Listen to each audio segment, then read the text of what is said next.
Assalamualaikum warahmatullahi wabarakatuh.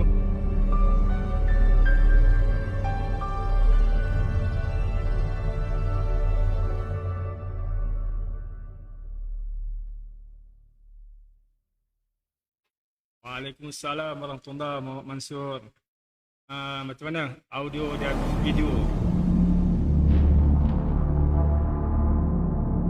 Okay, respon tentang audio dan video cikgu. Kita tengah setup ni.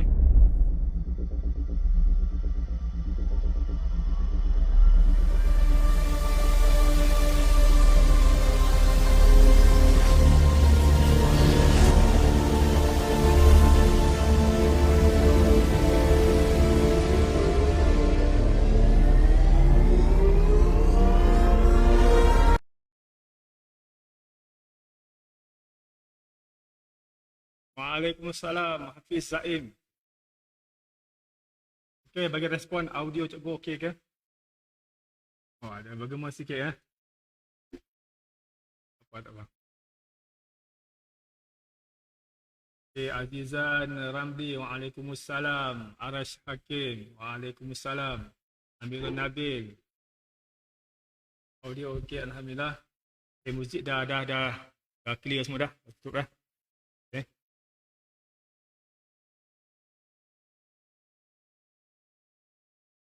Okay, macam mana hari ni?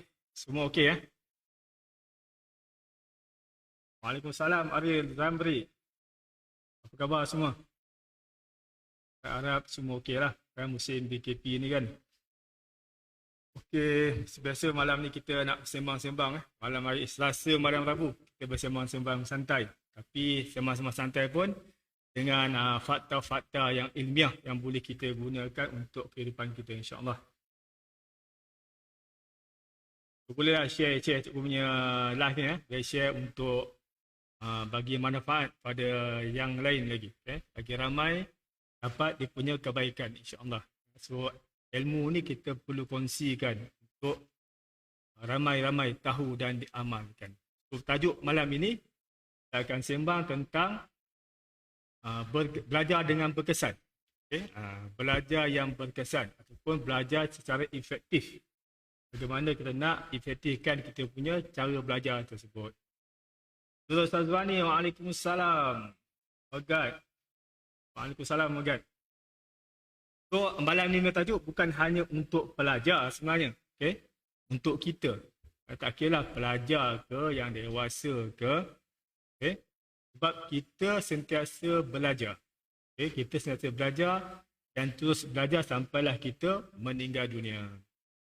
Orang yang tak nak belajar ni, orang yang sombong. Okay, orang yang sombong, dia rasa dia dah bagus, bajet bagus, dia rasa dia dah pandai, dia tak nak belajar. So, orang yang rasa dia masih lagi bodoh, masih lagi perlu tahu sesuatu, so dia kenalah belajar sesuatu. Okay, banyak benda yang kita nak pelajari kan dalam hidup kita ini. Khususnya belajar tentang ilmu-ilmu fardu ain yang wajib di atas kita, ilmu untuk mengenal Tuhan dan sebagainya. Itu yang lebih utama. Itu yang lebih utama yang perlu kita pastikan kita laksanakan. Waalaikumsalam Cik Wan. Abi Munawarah. So kita nak sembang tentang bagaimana untuk belajar yang lebih efektif lagi. Tak banyak hari ini cikgu kongsi hanya 5 tips sahaja untuk kita nak belajar cara yang berkesan lah untuk supaya masuk dekat kita punya minda ni dan terpahat kukuh. Apa yang kita belajar, dia akan masuk dan terpahat. Otak kita ni bukan hanya dia nak menerima, tapi dia juga nak memproses. Otak ni tugas dia lah menerima maklumat, memproses maklumat dan juga nak recall. Apa yang dah masuk, dia nak keluarkan balik, dia kena recall. So, semua ni berpunca daripada cara belajar yang efektif. Yang kita cikgu akan kongsikan bersama pendengar-pendengar sekian lah. So bolehlah share. Kalau yang student tu elok share pada kawan-kawan yang lain. Waalaikumsalam Cikgu Izham. Selamat datang. Terima kasih kerana memberi sokongan. Hari ni nak sembang tentang cara nak belajar efektif insyaAllah. Okay, so sebelum kita nak mula belajar, tak kira sama ada online ke ataupun kita nak study bersendirian ke ataupun bersemuka ke, dia mesti ada satu perkara yang kita kena buat. Yang perkara ini memang selalu orang abaikan. Okay? Tak kira kita abaikan, kadang-kadang cikgu yang mengajar pun abaikan. Okay? So sebelum belajar, kita kena prepare dulu kita punya 4 perkara. Okay? Kita kena prepare ataupun dia panggil sebagai conditioning. Kita nak conditionkan kita punya 4 aspek ini sebelum kita study, sebelum kita belajar, sebelum kita belajar dalam kelas ataupun secara online. Kalau tak buat 4 perkara ni, dia akan menyebabkan kita kurang efektif kita punya penerimaan. So seperti biasa, 4 perkara yang perlu dibuat sebelum belajar. Okay. Yang pertama ialah kita nak conditioningkan kita punya fizikal kita. Okay. Mana ada sebelum belajar, pastikan fizikal dibetulkan. Cara kita duduk, cara kita berdiri ke, kena tegak. Jadi kita bengkok macam ni, automatik dia akan menghalang kita punya energi masuk. Okay? Energi daripada otak kan, masuk ke badan akan terhalang. So kita akan cepat mengantuk. Okay? Bila kita bengkokkan tulang belakang kita, dia akan efek urat tersepit dan sebagainya menyebabkan keletihan. So first kita kena tegakkan tulang belakang. Dan biasa, cikgu biasa ajar kalau student cikgu sebelum masuk ke kelas, sebelum mulakan belajar, okay? Diorang kena buat exercise dulu. Exercise ni kena buat kalau saya guna student at least 3 kali nak betulkan tulang belakang. Ini dipanggil sebagai senaman alif. Dia boleh cara duduk, boleh cara berdiri. Tapi sebabkan ini duduk, kita buat cara duduk lah. So cikgu nak tunjukkan bagaimana nak conditionkan badan kita ini supaya kita bersedia untuk belajar. So pokok utamanya kalau nak belajar yang berkesan, kita kena bersedia untuk belajar. Okay. Waalaikumsalam Intan Lani. Okay, Syahri Ismail, Waalaikumsalam. Sri Putri pun ada juga. Okay, so first, nak tunjuk kaedah untuk membuat nafas alif. Membuat senaman alif. Okay, untuk nak betulkan tulang belakang supaya kita lebih bersedia untuk belajar. Automatik otak kita ataupun kita punya kepala akan ringan. Okay, so tangan kena depakan. Okay, depakan tangan. Di sini kita akan pusing. Tarik tangan sini. Okay, tapak tangan ke bawah. Kita pusingkan tapak tangan kita. Tak nampak kan? Okay, kita pusingkan tangan macam ni. Okay, dari sini kita pusingkan. Kita nak pusingkan kita punya pergelangan tangan, siku, bahu dan juga las terasa seperti pinggang. Pilih rakat tangan. Nafas, tahan. Okay, pusing pergelangan tangan, pusing siku, pusing bahu, tolak belakang, terasa pada pinggang, baru kita angkat. Angkat, temukan kita punya yang ni. Yang ni temukan. Yang ni. Angkat, temukan. Dia temu, terdongak atas dan kita lepaskan kembali. Okay. Itu kita nak conditioning kita punya fizikal. Tujuannya nak betulkan tulang belakang, nak regangkan tulang-tulang belakang, tulang sendi pergelangan, sendi siku, sendi bahu. Sekali lagi kita buat. Tarik nafas, tahan. Okay, pusingkan pergelangan tangan, siku, bahu terasa, tolak belakang, terasa pinggang, baru kita angkat. Ini akan betulkan kita punya belikat, akan naikkan kita punya organ dalaman kita. Okay. Angkat badan, dongak langit dan lepas. Okay, itu conditioning yang pertama. Ataupun cikgu panggil sebagai fire conditioning. F-I-R-E. Fire. Okay, fire bermula dengan physical. Kemudian kita akan conditioningkan kita punya intellectual. Okay. Intellectual maksudnya kita punya minda kita kena relax. Okay. Minda kena relax. So biasa minda kalau cikgu buat kalau dalam kelas, cikgu suruh pelajar pejam mata, buat kiraan. Okay. Itu basic punya orang kata nak relax, nak relaxkan otak lah. Okay. Pejam mata, bilang ataupun kira 1 sampai 50 turun ke 1. Itu je. Mana dia? Masa buat kiraan, mereka akan fokus kepada bilangan. Okay, 1, 2, 3 sampai atas dan turun balik bawah. Mana tak payah buat lah. Cuma nak beritahu je. Cara untuk condition ni bersediakan kita punya minda untuk belajar. So, apa berlaku bila kita buat conditioning minda kita, okay, intellectual kita tu, dia akan lebih terfokus. Maksudnya kita dah ready untuk bersedia untuk terima ilmu. Kemudian, okay, F-I-R. R adalah rohani kita. So kena juga prepare kita punya rohani walaupun nak belajar hal-hal dunia. Seperti biasa cikgu biasa buat, tangan letak dekat dada. Okay. Fokus niat dahulu. Okay. Niat aku nak belajar kerana Allah. Niat dia kena dalam daripada hati, kena lafazkan. Dia tak boleh macam tu ya. Dia tak boleh dalam hati. Dia kena dalam hati lafazkan aku nak belajar kerana Allah Ta'ala. Kat tangan, niat baca Al-Fatihah sekali untuk diri sendiri. Okay, kita bagi Al-Fatihah untuk diri kita. Okay, kita mulakan dengan Al-Fatihah. Bismillahirrahmanirrahim. Bismillahirrahmanirrahim. Alhamdulillah Rabbil Alamin.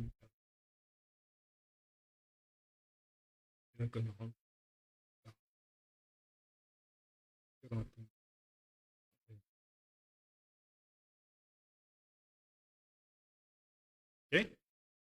So boleh gabungkan niat, rohani dan kita fokus pada dalaman kita masa kita baca Fatihah, automatik kita akan betulkan, sediakan rohani dan emosi kita.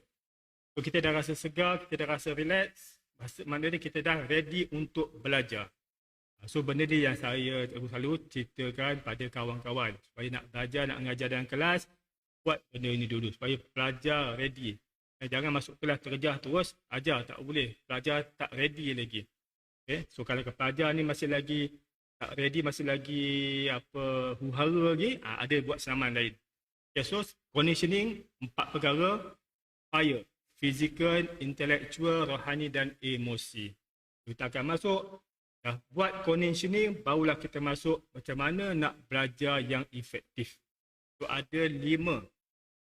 Ada 5 step, 5 perkara yang boleh kita amalkan untuk meningkatkan keberkesanan belajar. Yang kita manusia, kita kena belajar dari masa ke semasa. Waalaikumsalam Sri Putri. Terima kasih. Waalaikumsalam. Amin. Semoga cikgu kekal dalam kesihatan insya-Allah. Okey ya. So, untuk belajar yang berkesan, daripada kita buat conditioning, pertama kenapa kita kena belajar yang berkesan? Ada orang kata study smart, senang cerita kan, bukan study hard, study smart. Kita belajar minta efektif. Mana baca buku tu kalau sejam masuk. Okay? Kalau baca buku 3 jam, yang masuk sejam. Tapi okey lagi lah daripada baca buku 3 jam, 1 pun tak masuk kan. So nak masukkan tu. Dengan otak kita ni, fungsi dia untuk terima input, terima maklumat. Kemudian dia perlu proses maklumat. Dan akhirnya dia boleh recall, memory. Apa kita nak, dia akan dikeluarkan. Okay, Nur Azman, Waalaikumsalam.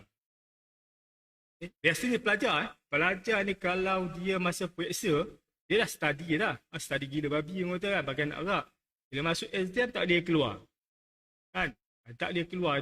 Pening dia nak keluarkan dia punya memori tu. Ada proses dia tak nak keluar. Itu yang masalah. Itu ada sebab lah. Okay, so kita kena memaksimumkan. Sebab apa kita kena study yang berkesan, cara efektif. Kita nak memaksimumkan sumber yang ada. Okay, sumber apa yang ada? Kita kena luangkan masa kita. Okay, luangkan masa kita. So kita kena maksimumkan penggunaan masa. So gunakan masa yang maksimum dan efektif. Kalau study 2 jam, pastikan 2 jam masuk. Okay. Kalau study 4 jam, 4 jam lah. Kalau study setengah jam. Maksud dia, jangan rugikan, jangan sia-siakan masa. Sebab itulah kita kena pastikan belajar cara efektif. Kita nak memaksimumkan sumber kita, iaitu masa kita. Supaya tidak terbuang begitu saja. Ramai pelajar yang bila baca buku, banyak mengarut daripada membaca. Banyak dia punya lara dia.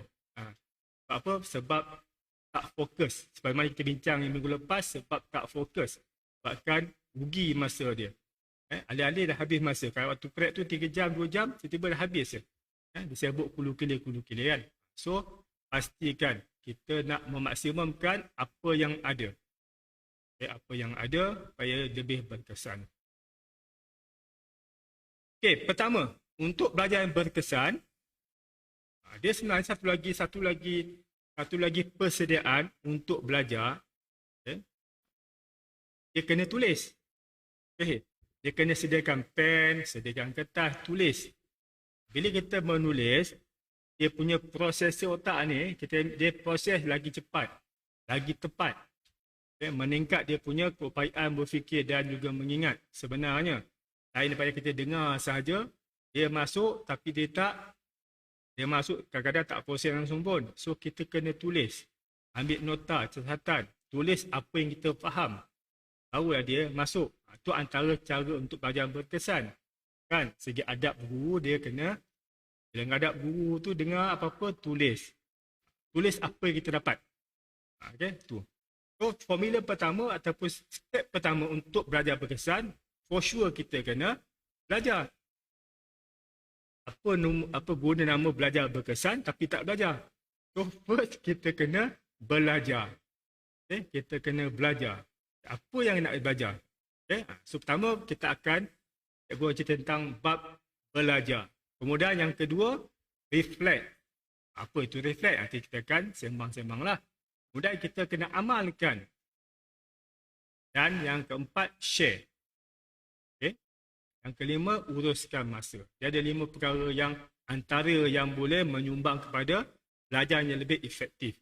Okay? Belajar, cara belajar. Kemudian reflect kita kepada apa kita belajar, amalkan dan share.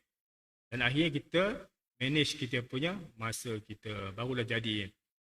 Okay. So, kita bab pertama tentang belajar. Okay, belajar. Apa yang kita nak belajar? Okay, untuk mendapatkan efek lebih efektif, kita belajar apa yang perlu kita belajar. Macam mana pula tu kan?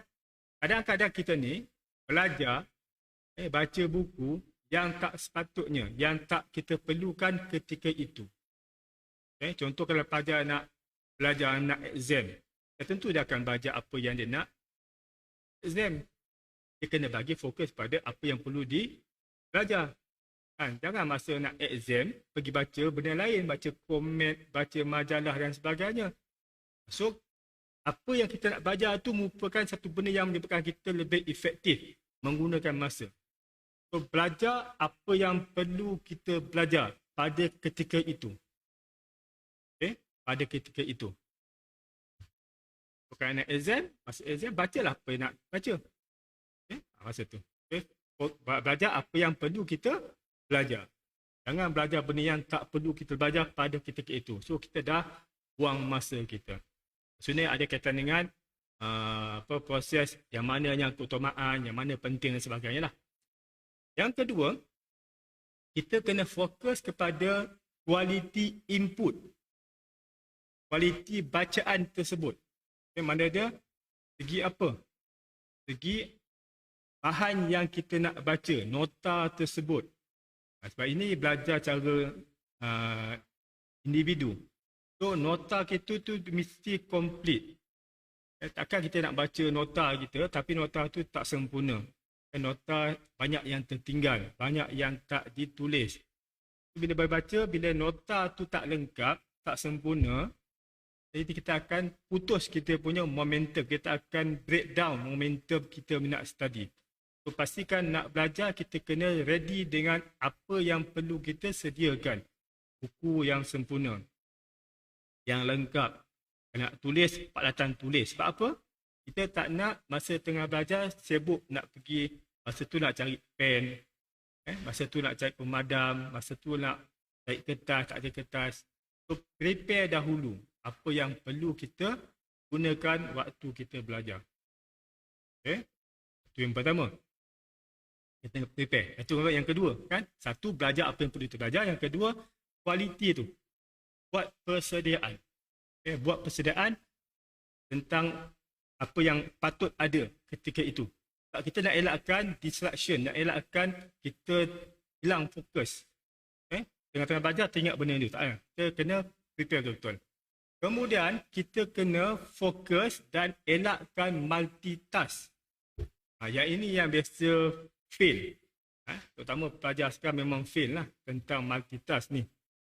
Masa tengah belajar lah kan, tengah study, dia bawa pendatang ni. Letak kat tepi pula. Ni study buku ni. Baca buku. Tengah baca buku, kejap-kejap tengok handphone. Baca buku, kejap tengok handphone. Masuk kat notification kan daripada WhatsApp, Telegram, Facebook. Layan dulu. So, layan benda ni banding dengan layan buku tu dah ni dah bagi multitask.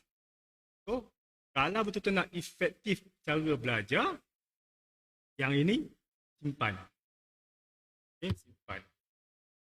Ataupun kita buat jadual. 1 jam pertama aku study. 5 minit berikut tengok handphone. Itu study balik. Itu tengok handphone balik. Sebab kita punya tahap fokus tak tinggi mana. Biasanya manusia ni macam kita kan. Biasa ni 1 jam dah habis lah. Dia punya fokus 1 jam ni. Lepas tu dia dah melilau. Sebab kita dah gunakan otak kiri kita berterusan. Kita pun mental tak kuat. Tak ada latihan minda. Tak ada latihan tenaga dalam. So mental tak kuat. 1 jam kita dah jatuh kita punya fokus. Berhenti seketika, layanlah handphone. Handphone apa? Handphone ni akan menyenangkan hati kita. So dia akan jadi otak kanan. Benda yang menyenangkan bersantai, otak kanan. So tadi pakai otak kiri, tadi sampai tahap baik maksimum, berhenti kejap, bagi otak kiri rehat, pakai otak kanan pula dengan bersantai. Tengok handphone ke, lawat ke, dengar lagu ke, take 5 orang kata. Rehatkan otak supaya otak kiri ni rehat seketika, bersantai dekat otak kanan. Ini memang ni penyakit utama. Semalam minggu lepas bincang pun, ini merupakan penyakit utama untuk fokus kan. So elakkan multitask. So study, benda yang tak sepatut simpan. So jangan menyebabkan kita membunuh kita momentum study tu. Tengah short, orang kata tengah steam nak study, ada pula handphone bunyi pula kan. Dah kita layan kejap. Itu bila dah layan, dia dah multitask, so dia dah akan hilang fokus. Bila study hilang fokus, maknanya memang akan mensia-siakan masa yang kita peruntukkan untuk study. Kemudian, quality input. Quality input. So, kita dah fokus pada apa yang kita nak study. Bila belajar ni, kita kena ambil nota lah. Ataupun buat nota. Kan? Kalau kita baca buku tu, kalau baca buku tu, jangan salin buku tu. Kan? Kadang-kadang cikgu-cikgu macam tu lah, dia suruh salin buku kan. Patutnya, bila baca buku, ambil conclusion. Apa yang kita faham tentang perenggan tersebut. Perenggan demi perenggan. Perenggan by perenggan. So, baca perenggan satu keseluruhannya. Apa yang faham, tulis semula. Ambil dia punya conclusion. Bukan suruh salin semua. Bila salin semua, itu yang masalah nak ingat macam-macam. So, ambil dia punya kesimpulan sahaja. Apatah kalau boleh buat peta konsep, lagi cantik lah. Peta minda, peta konsep, kita jadikan konsep. Jadikan daripada benda tu detail, terperinci kepada yang lebih bersantai, yang lebih keseluruhan. Sebab yang detail tu ialah otak kiri. Bila yang keseluruhan, conclusion otak kanan. Yang menulis itu otak kiri. Bila melukis, otak kanan. So, nota jadikan bentuk lukisan. Dia akan jadi otak kanan. Cara lah. Itu kita akan bincang kemudian. Cara-cara nak buat peta konsep dan sebagainya kemudian cerita. So quality input tadi, kita fokus dengan buat persiapan, dengan cara yang belajar berkesan, kita ambil nota yang bagus.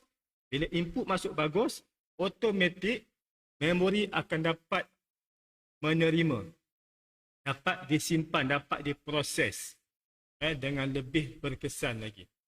Maksudnya input tu masuk, yang masuk, ada data yang masuk tu. Jadi kalau baca buku, buatlah conclusion. Kita masukkan hanya conclusion yang kita faham, masuk. Dia ada proses dan boleh recall semula. Biasa cikgu kalau ajar budak-budak, kalau untuk nak recall ni, kita akan buat peta konsep lah. Baca, buat peta konsep, faham, dah faham, tulis balik. Dah tulis, buang kertas tu. Tulis dia lagi kertas lain, bagi dia faham. Itu biasa yang dan cikgu amalkan dengan pelajar-pelajar supaya mereka faham apa yang patut diorang belajar. So belajar ni ulang balik, pertama kena belajar, kena belajar yang berkesan, ada dia persiapan segi tempatnya, segi peralatannya, kemudian fokus, elakkan mati tas, benda yang mengganggu tu tolak tepi, simpan dulu, jangan bunuh kita punya momentum study kita dan juga kualiti yang kita belajar tu. Cara ambil nota dan sebagainya, kena belajar. Itu cerita mudah. Kalau cerita bab semua ni berpanjang kan. So kita hari ni ambil dia punya ringkasan saja. So first, untuk dapatkan belajar yang berkesan, pastikan belajar dengan kaedah yang sepatutnya. So kat sini kena belajar tentang, kalau kena tahu tentang bagaimana untuk ambil nota. Bagaimana untuk buat peta konsep, bagaimana untuk nak masuk memori dan recall semula. Di pengalaman cikgu buat kajian, ini berkisah dengan Dr. Izham lah ni, tahun 98 join geng-geng Cakra Alam, itu bersama dengan Dr. Izham dalam kursus-kursus minda sebagainya. Cikgu buat uji kaji pada pelajar tahun 2000, pelajar Cakra Alam tahun 98, 9 tahun sikit, tahun 2000 buat kajian. Tahun 99, 2 tahun, 99 dan 2000. Sebelum ini, pelajar-pelajar yang dalam kursus tanaman, kalau SPM, 2-3 orang yang lulus dalam SPM, yang lulus cemerlang lah, dapat A kan. Tapi bila buat projek ini, projek belajar berkesan, cara meditasi dan sebagainya, tahun 2000 ada 13 pelajar dapat A. Peningkatan. Apa yang kita buat? First masuk kelas, conditioning. Siap exercise, tenaga dalam lagi. Siap buang nafas apa semua. Memang macam mana yang belajar dengan cikgu Izham, itu cikgu buat. Buat semua. Apa tak buat, kalau kat ladang tu, memang nasib lah. Siapa yang tak buat, hukuman dia, pikul cangkul, lari dekat padang tu, dekat ladang 10 pusingan. Sebab tak buat. So, lepas tu dia akan buat lah. Itu buat meditasi. To recall. Ada cara-cara meditasi recall. Ada belajar pun recall balik, keluarkan apa yang dia belajar. Mana dia? Kalau kelas tu 2 jam, dia akan, akhirnya dia akan keluarkan balik apa yang dia belajar. Conclusionnya. Ada Alhamdulillah, projek tu berjaya dan diteruskan sampai tahun 2014 kot. Lepas tu dah mula dah sibuk dengan aktiviti, tak adalah. Okey, itu yang pertama, belajar. So nak belajar berkesan, pastikan kena belajar. Kalau tak belajar, tak adalah berkesannya. Yang kedua, ini tulis yang kedua. Dia ada 5 kan. So yang kedua, reflect. So masa kita belajar, tak kira macam ni pun, belajar ni, kan, walaupun semang-semang santai, kita semang santai cara ilmiah, reflect. Maksud dia, bila dengar aja maklumat, dapat je info, pasal sekarang ni, tanya diri kita, apa yang kita boleh buat dengan info ini? Apa yang kita boleh buat dengan fakta ini? Itu tanya diri kita. Belajar macam ni, belajar tentang belajar berkesan. So tanya diri kita, apa yang aku boleh dapat dengan info ni? Apa aku boleh buat? Aku kan student, tapi apa yang aku boleh buat dengan info ini? Ini biasa cikgu amalkan. Bila masuk mana-mana kursus, tak kira kursus apa, kursus bab minda ke, bab otak ke, bab tenaga dalam ke, dia dapat fakta aja, cikgu orang tanya, apa aku boleh buat dengan fakta ini? Apa aku boleh buat dengan fakta ini? Bila kita tanya macam tu, automatik dalam kita mendengar, kita melatih otak supaya berfikir lagi, mencapah-capah idea dia. Sebab tu kena tulis. Bila terlintas dapat idea, ini boleh macam ni. Ini boleh buat macam ni. Tulis. Kalau tak tulis, sekarang dia hilang. So, tanya dia kita, apa aku boleh buat dengan data ini, dengan fakta ini, dengan info ini, untuk kehidupan aku, untuk nak upgrade aku punya kehidupan. Saya tanya, saya tulis, apa yang akan boleh applykan yang cikgu dah ajar tadi, yang tentang bab belajar dan masuk bab reflect. Apa kita buat dengan dalam kehidupan kita? Bila tanya soalan, otak kita ni, dia punya kaedah dia, bila tanya soalan pada otak, dia mula berfikir. Dia mula berfikir untuk dapatkan jawapan. Otak ni hanya boleh diperkukuhkan kemampuannya dengan banyak berfikir tentang sesuatu. Lepas tu dalam Al-Quran, banyak ayat-ayat Quran yang Allah kata, Allah suruh kita berfikir.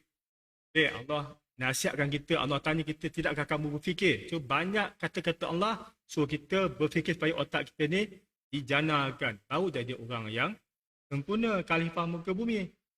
Ini khalifah muka bumi nak fikir pun malas, macam ni khalifah kan. Bila kita tanya soalan, apa aku boleh buat dengan fakta ini? Automatik otak minda akan anggap perkara tersebut, fakta tersebut penting untuk hidup dalam kehidupan dia. Okay? Bila kita tanya soalan, apa aku boleh buat dengan fakta ini? Automatik otak akan anggap benda itu benda yang penting. Dan the bestnya, bila otak anggap benda itu penting, dia akan masuk dengan cepat, dia akan simpan lebih lama. Otak hanya akan terima, hanya akan proses sesuatu yang dianggap penting bagi dia. Itu fakta. Okay? Itu fakta. Contoh, kalau kita nak ingat nombor kan, nombor IC. Okay? Kita, kalau suruh nak ingat nombor IC orang, kita tak nak ingat pun. Tak ada sebab. Kita pun lambat nak ingat.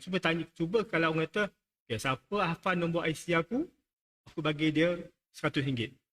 Dalam masa seminit boleh hafal, aku bagi RM100. Apa kita buat? Kita anggap macam mustahak, otak akan proses. So otak ni kerja dia bila anggap benda tu mustahak, barulah dia akan buat. Sebab itulah kita kena belajar, kena prepare, kena anggap apa kita nak buat tu benda yang penting. Dan yang kedua ni, reflect. Tanya diri kita. Sebab itulah cikgu kat dalam buku cikgu kan, buku yang seni, e-book seni berfikir tu, ada arahan ataupun ada kerja, kena tulis setiap malam. Hari ni apa yang aku belajar? Paling kurang pun 3 benda yang kita dah belajar sepanjang hari. Daripada bangun tidur sampai nak tidur malam. Tulis. Hari ni aku belajar tentang apa? Hari ni aku belajar tentang apa? Tulis. Paling kurang 3 benda yang kita belajar setiap hari. Dia tulis. Walaupun benda tu nampak simple. Tapi bila dia tulis, dia akan menjadi benda yang lebih penting lagi. Okay. So yang kedua ialah reflect. Reflect ni maksudnya tanya diri kita, apa yang aku boleh gunakan dengan input, dengan data, dengan fakta yang aku belajar ini untuk upgrade aku punya kehidupan. Kaudian Abdul Aziz, Waalaikumsalam. Okey, kalau ada tanya, tanyalah. Cikgu baca juga dengan komen-komen kan. Okay, so dah masuk 2 dah. 1, belajar, kaedah-kaedah belajar, elakkan mati tak sebagainya. 2, reflect. Setiap kali belajar, tanya, apa aku boleh buat dengan fakta-fakta ini? Baik, yang ketiga. Untuk dapatkan belajar yang lebih berkesan, sudah pasti kena buat, amalkan. Okay? Kita dah dapat fakta, kita dah simpan, dah faham, so buat. Bila buat, lagi kita buat, lagilah dia masuk dan terpahat dalam minda kita. Okay? Bila kita buat, lagi kalau kita dengar, dia tak masuk banyak. Kan? Buat 70%. Okay? Kalau bincang 20%, kalau kita dengar 10%. So kita kena buat apa kita faham. Dan yang the bestnya, bila kita buat, kita akan dapat satu keajaiban. Keajaiban. So dia, kita buat satu akan jadi ajaib lah. Sebab kita tak pernah buat. Bila buat, dapat satu yang berjaya. Kita buat dan berjaya. Satu yang kelebihan. Kan? Kalau tak buat, tak tahu apa-apa. So, bila kita buat, baru kita tahu nampak kesan dia. Belajar, dia tahu.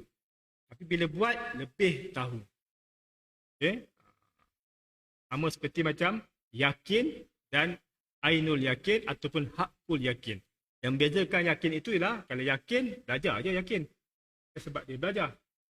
Kan? Tapi bila dia ainul yakin, sebab dia dah melihat benda tu berlaku. Dia dah nampak dengan perasaan dia. Okay? Tapi kalau dia dah buat benda tu, dia amalkan, baru dah hakul yakin. So kita yang menentukan nak jadi yakin, ainul yakin, hakul yakin. So nak bagi faham, nak bagi melekat, apa yang kita belajar, kita kena amalkan. Baru namanya belajar. Kan kalau sekadar belajar dan tahu saja, takat tahu lah. So kita kena amalkan. So the bestnya bila kita amalkan, kita akan jadi lebih teruja, lebih seronok nak belajar lagi. Tambah kita belajar benda yang baru kan, benda yang special, benda yang tak pernah belajar selama ini, kita belajar. Macam cikgu lah. Asalnya belajar tentang tenaga dalam. Sibuk cari masa tu zaman-zaman muda kan. Cari kekuatan kita orang silat, cari dah kekuatan sikit bagi nampak tough sikit, nampak pelik sikit kan. So belajar lah. Konon belajar cakap alam nak jadi hebat. Rupanya dalam tu bukan hanya hebat, bukan hanya fizikal. Dia ajar latihan mental. Macam mana nak pakai kepala otak ni, otak, minda semua. Perasaan.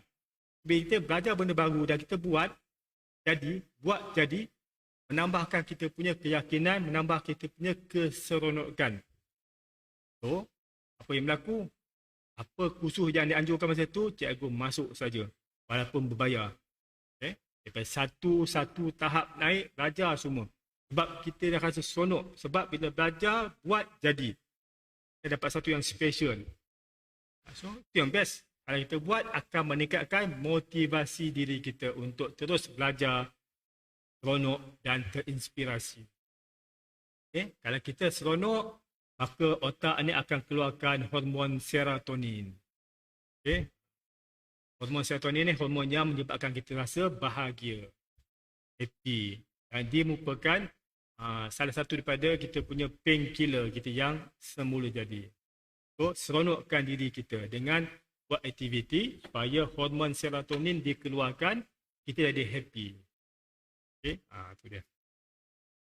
So, kalau kita hanya belajar tapi tak buat, ini yang jenis jadi orang yang sembang kencang. Dia tahu, dengar cerita, baca buku tapi tak buat. Sembang kencang, macam dia pandai tapi tak tahu apa. Kita hanya syok sendiri, kita hanya ilusi. Seolah-olah kita ni dah kompeten dengan sesuatu benda. Padahal kita hanya belajar je. Kita hanya dengar cakap orang je. Cerita-cerita orang lain tapi tak buat. Kita hanya sembang kencang tapi apa pun tak jadi. Itu orang yang belajar tak amalkan. Dan untuk nak amalkan benda ni, kita kena rancang. Kena rancang. Kena belajar pun kena rancang. Kena ada jadual waktu. Maknanya kalau amalkan belajar kita macam nak belajar, kena buat jadual waktu. Jadual waktu pun kena tulis, kena masukkan seperti kita punya temu janji. Masuk dalam kalender. Kita buat appointment dengan diri kita untuk belajar pada sekian jam. Pukul 8 sampai pukul 10 nak belajar. Dan nak belajar pula, dia punya jadual kena spesifik. Nak belajar apa? Nak belajar fizik, kimia, biologi. Bukan tu. Nak belajar tajuk apa? Macam ni lah. Kita nak sembang santai hari ni. Tapi sembang santai tajuk apa? Kita bagi tajuk. Belajar yang berkesan. Kalau tak ada tajuk, kita sembang perapu je. Tak apalah. Kan? Kamu sembang santai. So, kalau belajar jadual, pastikan jadual tu dia punya time frame dia tu dan apa yang kita nak belajar. Tajuk dia tu. Kalau kita nak belajar tentang contoh tentang tentang pertanian, tajuk apa? Spesifikkan dan sediakan objektif. Kalau kita belajar kimia tentang logam, apa objektif nak belajar? Hari ni aku belajar tentang logam, aku nak dapatkan apa? Baru dia akan lebih terfokus pada apa yang perlu kita fokuskan, apa kita perlu tumpukan untuk belajar yang berkesan. So, dah 3 ya. Belajar secara berkesan, pertama kita kena belajar. Kalau tak belajar tu dapat ilham, kan? Kalau belajar ilham tu kadang, ilham mana pula kan? So, kena belajar. Kemudian kita kena reflect, tanya diri kita apa yang aku boleh buat dengan ilmu tersebut dan kita amalkan apa yang kita faham dan apa kita belajar. Untuk nak meningkatkan kita punya keseronokan dalam hidup kita, lebih teruja untuk belajar lagi. Belajar dan belajar. So, tadi istilah kita dah pandai. Dan sampai kita meninggal, tetap kita akan belajar. So, sebenarnya setiap hari kita ada belajar sesuatu. Cuma masalahnya kita tak pernah nak bagi fokus pada apa kita belajar. Betul, kita kena tulis. Tulis. Ketika malam ke tulis. Ataupun bawa buku, tulis. Belajar sesuatu di alam ini, tulis. Kerana kita belajar daripada alam semesta, daripada keadaan sekitar, keadaan Allah nak ajar kita. Okay? Kita anggap benda tu satu benda yang kita belajar daripada Allah, daripada orang lain, daripada alam semesta, tulis. Itulah pengajaran bagi kita. Jika kita tak tulis, kita akan mengabaikan. Kita anggap kita tak belajar apa-apa pun. Padahal banyak kita belajar satu hari sebenarnya. 3 tu kira paling lekeh lah kita. Yang keempat, nak best lagi untuk dapatkan belajar yang berkesan dan bagi faham yang lebih efektif. Dah faham, dah buat, share, kongsi, ajar kawan-kawan, orang lain. Tapi pastikan kita dah belajar, kita dah faham betul-betul dan buat. Baru kita share. Kita dah buat, kita dah confident. Bila kita dah buat dan confident, dah jadi, kita cerita ke orang memang best lah. Memang kita dengar daripada hati kita, bukan sembang kencang je. So cara terbaik nak belajar ialah kita ajar ataupun kita share. Improve orang. Inilah kalau rasa apa yang kita punya bincang-bincang sembang santai ni best, okey, berfaedah, share dengan orang lain. Share dalam grup, mana grup kan, biar ramai orang tengok, ramai orang belajar tentang sesuatu. Okay. So, bila kita share, kita akan bantu otak kita terus fokus. Bila kita share ke orang, kita akan nak belajar lagi. Bila share ke orang, kita nak belajar lagi. Sebab, takat tu je. Nak upgrade lagi. Kita nak upgrade lagi. So, kita belajar dan terus belajar. Buat dan terus buat. Share dan terus share. So, automatik kita setiap masa kita belajar, kita amalkan dan kita share maklumat pada orang lain agar semua masyarakat jadi orang yang tahu tentang sesuatu. Okay. Itu ada 4 perkara yang utama.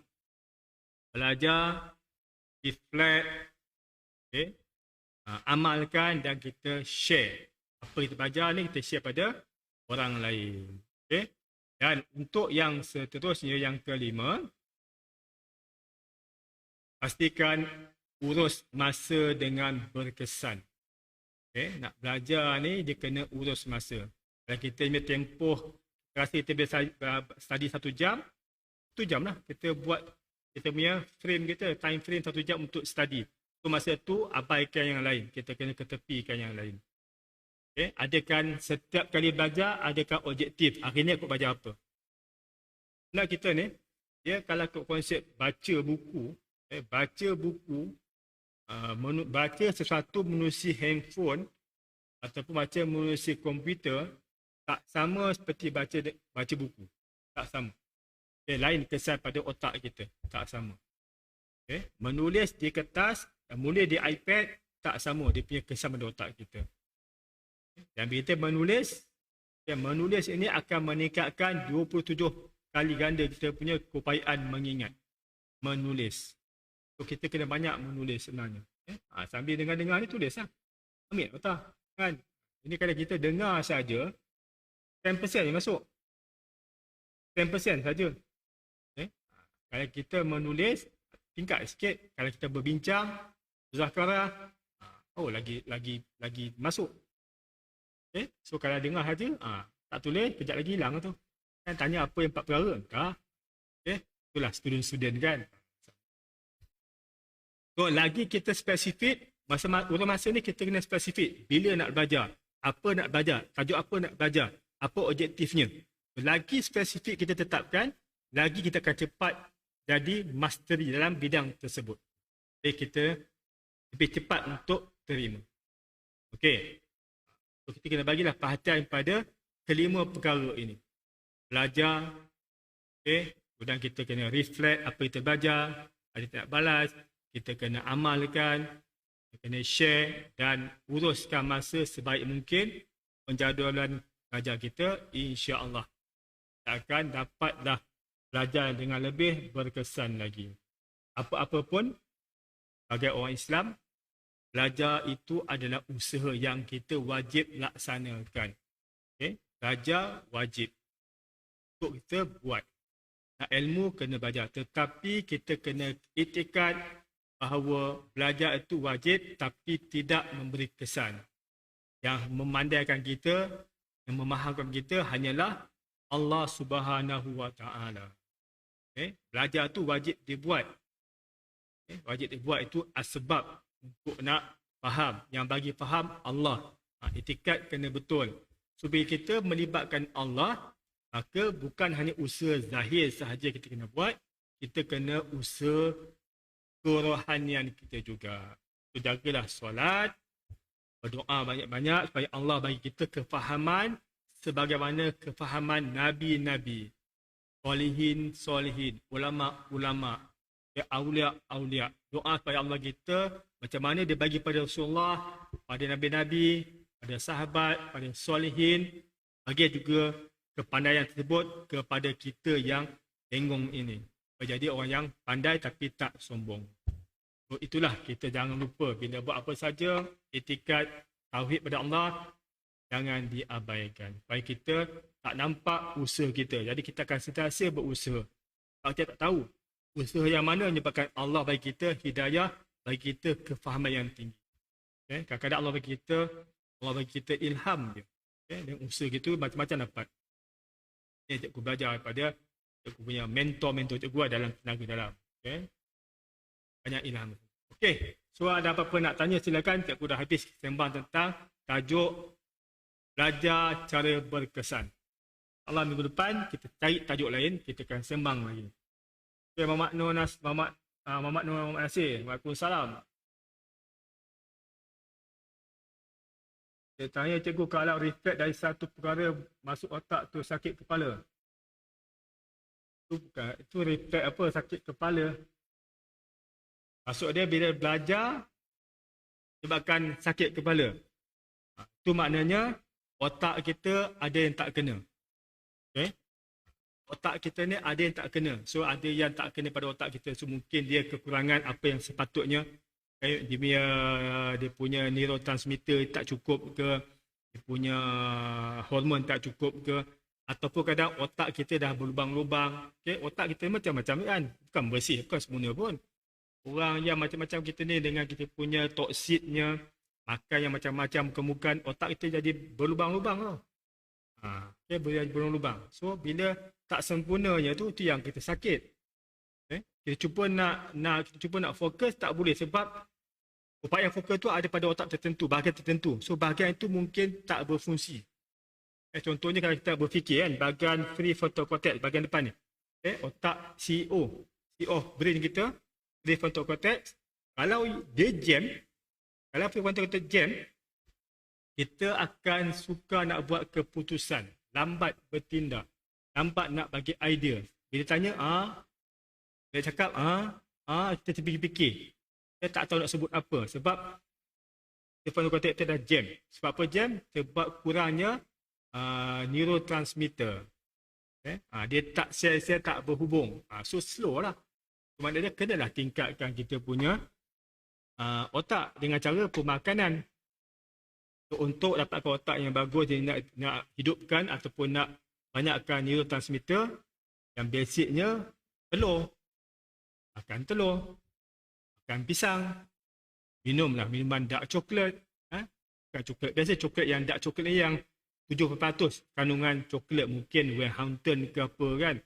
Bukan coklat-coklat yang biasa tu, coklat biasa tu tak sampai 70. Dah banyak benda lain, gula-gula kan, gula sebagainya, susu. So dark chocolate, itu antara makanan yang elok untuk otak kita. Nak best lagi, amalkan genggam, dua genggam. Segenggam dua genggam, elok dua genggam lah. Dua genggam Masya Allah. Pegaga. Asuh bersih pegaga, blend, letakkan dengan madu, minum. Itu memang untuk bagi otak kita lebih cergas untuk menghasilkan neurotransmitter, dopamin. Bagi otak bergila-gila sikit. Waalaikumsalam. Terima kasih Dalila. Izhar. Jika kita belajar leher menjadi tegang, kepala menjadi panas. Tegang dan panas tengok pada kedudukan duduk kita. Kalau kita belajar macam ni, dia akan sekat. Akan sekat pada bahagian C7, T1. So dia akan jam. So kalau tegang kat sini, dia menyebabkan tegang ni, Pertama kita bongkok. Okay? Bongkok menyebabkan kita punya cervical 7 ni dengan thorax 1 ni dia akan tersekat. Yang kedua, bahu kita ni. Okay? Bila bahu kita ke depan, automatik dia akan jam kat sini. Dia akan menyebabkan ni tegang ni. Okay? Terus sebenarnya penyakit-penyakit kita ni, kalau kepala pun kita boleh release dengan tegak tulang belakang, tolak ke belakang. Bahu. Ketika so saman ni. Saman ni tolak ke belakang dulu. Pusing tangan, tolak belakang. Sebab kita nak betulkan tulang belakang kita ni. So, kita tak nak macam ni. Yang keduanya, panas sebab kurang tidur. Okay? Kalau pegang kepala ni panas, confirm kurang tidur.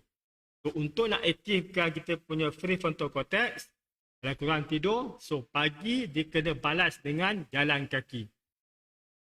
Okay? Kalau kita kurang tidur, so otak kita nak akan jam, dia akan slow. Kita tak perasan, tapi bila lama akan perasan. So, nak bagi dia aktif balik, kena jalan kaki. Banyakkan pagi-pagi jalan kaki. Dan jangan lupa pastikan dapat sedikit cahaya duha. Paling kurang pun 10 minit. Cahaya duha. Duha ni banyak dia punya kelebihan. Cahaya duha untuk penyembuhan, untuk nak set kita punya jam biologi kita dan sebagainya lah.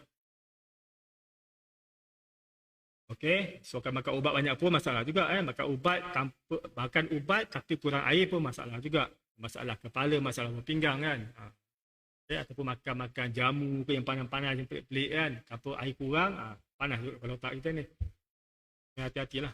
So, kalau kita belajar tapi sakit kepala, ada benda lain. Kena check kita punya sistem tubuh badan dan sistem otak kita. Alright. Muhammad Ridwan, cikgu, kalau kita hadapan dengan seorang ramai yang banyak ajukan soalan pada kita. Okay. Kalau orang tanya kita soalan, tapi tak dijawab, tengok soalan apa pula. Kan? Kalau tanya soalan yang bukan bidang kita, memang tak boleh jawab. Bukan kita slow learners. Kan? Cikgu lah kalau tanya soalan pelik-pelik. Tanya cikgu soalan fizik, kimia. Mampus. Bukan bidang kita. Okay, kalau soalan bidang kita dah master tapi tak jawab, itu mungkin ada masalah. Tanya soalan ikut bidang. Okay?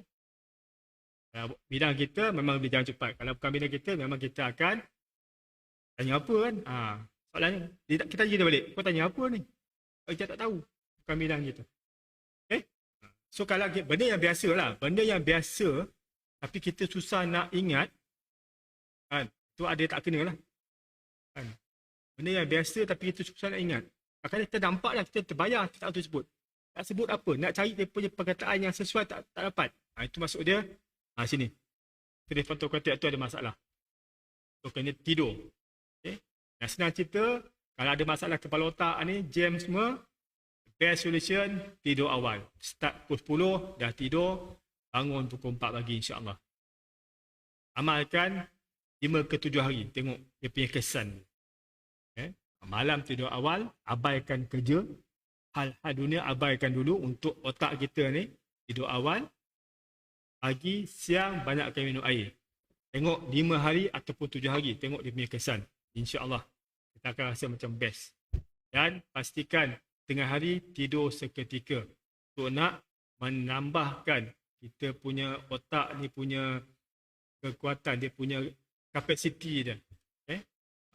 Menambahkan 20 ke 35% kita punya kemampuan otak berfikir ini. InsyaAllah. Okey, ada apa nak tanya lagi sebelum kita menamatkan sesi perbualan perbincangan kita. InsyaAllah minggu depan kita akan sembang bab lain lah. Tengok cikgu terfikir apa nak cerita, tersembang lah kan. Terima kasih lah. So bolehlah share kalau rasa benda ni bermanfaat pada orang lain, kawan-kawan kita yang tak ada kat sini kan. Cuma student-student tu, geng-geng UPSI kan. Sembang-sembang, boleh lah. Share lah. Boleh share insyaAllah. Okey, ada apa tanya lagi? Okey, itulah. So, apa-apa pun dia bab berfikir, bab fokus ke, bab belajar ke, tetap kita kena utamakan otak kita. Okay? Nanti tengok kalau kita akan bincang balik tentang otak, macam mana dia otak kita kan, tidur, makan dan sebagainya lah. Okay? Untuk nak bagi otak kita lebih tak payahlah kita makan ubat untuk migraine sebagainya. Sebenarnya ubat dia lah tidur malam 10 hingga 4 pagi. ambil masa tidur tengah hari sebelum Zuhur. Zuhur banyakkan sujud. Okey, itu formula dia. Tidur sebelum Zuhur akan mempercepatkan, meningkatkan kepada otak kita 27% ke 35%. Otak kita punya kapasiti akan tingkatkan. Okey. Sujud banyak-banyak akan melajukan 9 kali ganda kita punya kelajuan otaknya CPU. Okay. Dia akan melajukan dan juga akan lebih tepat dia punya jawapannya. So, nak upgrade otak, tidur malam dan tidur tengah hari. Dan minum air banyak-banyak. InsyaAllah kita akan jadi orang yang lebih best daripada hari ini. Okay, kalau saya tanya tadi. Okay, Aras Hakim, kalau dah biasa tidur lewat. Okey. Lepas cerita dah, tidur lewat ni sebab okay, yang kita bincang minggu lepas tentang blue ray syndrome, cahaya biru yang dikeluarkan oleh binatang ni dan juga komputer dan juga lampu. Okay. Benda ni, blue ray ni dia menyebabkan dia akan absorb pada retina kita, dia akan ganggu kita punya hormon melatonin untuk dikeluarkan. Okay. Hormon melatonin ni hormon untuk bagi tidur. Kalau segi normalnya, waktu kita kena berjemur waktu zuhur, waktu duha. Supaya otak kita dah tahu, waktu duha inilah waktu siang. Dia akan set, kita ada jam otak kita ada. Dia kena waktu duha, dia akan set. Okay, sekian waktu malam, dia akan keluarkan hormon melatonin. Untuk kita tidur. Tetapi sebabkan malam kita terang benderang dengan lampu, mengadap handphone, mengadap komputer, so otak teranggap masih lagi siang. So hormon melatonin tak akan dikeluarkan ataupun lambat. So, lambat keluar, kita pun lambat mengantuk. Okay. Dan bila tidur selepas pukul 12, bukan masa tidur berkesan lagi dah. Tidur sekadar tidur tapi tak ada kualiti. Okay. So nak elakkan benda tu, biasakan ubah balik. Ubah balik apa? Kita punya jam biologi. So pagi-pagi, jemur dekat cahaya duha paling kurang 15 minit. Ke 1 jam, setengah jam. Okay, supaya otak ni dapat tidur balik. Ini ialah siang. Malam lepas isyak, tidur. Cara dia, semalam minggu lepas kita kan bab tanam. Okay, tutup lampu. Okay, tutup lampu. Kemudian ambil air semayang atau mandi nak bagi kita jadi alfa. Okay, kawan nafas kita, duduk atas katil, kawan nafas perlahan bagi kita lebih relax. Alfa dengan Quran, dengan ataupun lagu-lagu yang menamaikan dan tidur mengiring. So, tanam untuk tidur awal. Okay. Tutup lampu, ambil air semayang, aku mandi, jaga nafas, kawan nafas kita, meditasi sebagainya. Itu dengan lagu-lagu yang santai ataupun dengan Quran yang tidur mengiring. So, biasakan, insyaAllah. Seminggu kalau buat, kita akan ubah kita punya yang dah malfunction. Okey ya. Jago bila belajar asal mengantuk. Dan bila dia handphone segar, memanglah segar sebab handphone dia ada cahaya biru. Okay, blue ray ni, cahaya biru ni dia menyebabkan otak menganggap masih siang lagi. Sebab tu kalau kita nak tidur yang lebih elok, kena simpan benda ni setengah jam sebelum tidur. Jangan tengok dah. Selagi tengok dia akan menyebabkan kita segar. Sampai masanya kita ni, otak ni dah letih. Tapi hormon tak keluar lagi. Hormon untuk tidur tak keluar. So kita letih tak letih, itulah dia akan ganggu. Otak dah letih tapi tak boleh tidur. Sebenarnya kena ubah balik. Kena ubah. Saya kena ni lah, simpan benda ni. Malam ni simpan. Kena simpan. Ataupun yang saya cerita minggu lepas, kena beli cermin mata khas. Ataupun pakai handphone, pastikan terpakai night mode dan juga kita ada penapis biru kan. Ataupun pakai cermin mata yang amber, yang warna apa tu, warna orange ke kuningan kan, amber. Yang pakai mandu kan. Mata amber tu memang untuk menapis cahaya biru pada masuk. So nak pakai komputer, pakai amber tu, warna amber. Kalau malam, macam cikgu biasa malam pukul 10 cikgu nak pakai cermin mata warna merah lah. Cermin merah tu nak tapis semua ni, tapis udara cahaya biru. Sebab apa jadi? Kita akan nampak gelap, malam kelam. So menyebabkan cepat tidur. Cermin mata pun beli khas pada mereka, tu pun harga 400. Tak tidur punya hal kan. Belajar buat otak kena macam tu lah, kena tidur, kena amalkan. Okey ya, so Syarudin Kalau ini elakkan handphone sebenarnya. Kalau nak cuba. Kena cuba. Kena nak ubah balik kita punya tune yang lari tu. Handphone memang segar. Sebab cahaya biru tu. Cahaya biru handphone, cahaya biru daripada komputer, pada TV, daripada lampu. Semua itu akan menyebabkan kita rasa siang lagi. Betul menghafal. Betul menghafal kita kemudian lah. Menghafal. Dia nak menghafal dengan otak juga. Semua kena baiki otak kita dulu. Nak menghafal ke, nak mengingat ke, otak. Dan otak untuk baiki otak ni, dia punya puncanya ialah tidur kita. So, nak baiki semua tentang otak, tidur je. Itu je. Kalau tidur tak ubah, jangan mimpi benda lain lah. Jangan. Tidur. Jaga tidur, jaga air. InsyaAllah, otak kita mula berfungsi semua. Okey. Air pegaga memang sedap. Rambut madu Madu ke letakkan kelapa, gula kelapa ke, memang best. Basuh bersih-bersih, blend, tahu kuning, ngap terus. Settle. Okay. Alright, dekat tu kot, tak ada apa dah. So insyaAllah kita jumpa lagi pada minggu depan. Rasa malam Rabu, macam biasa, setengah.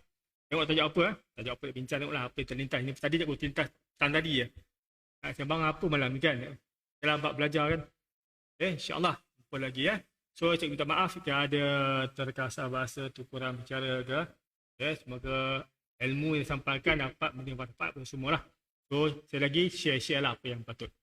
Jumpa lagi. Sekian. Assalamualaikum warahmatullahi wabarakatuh.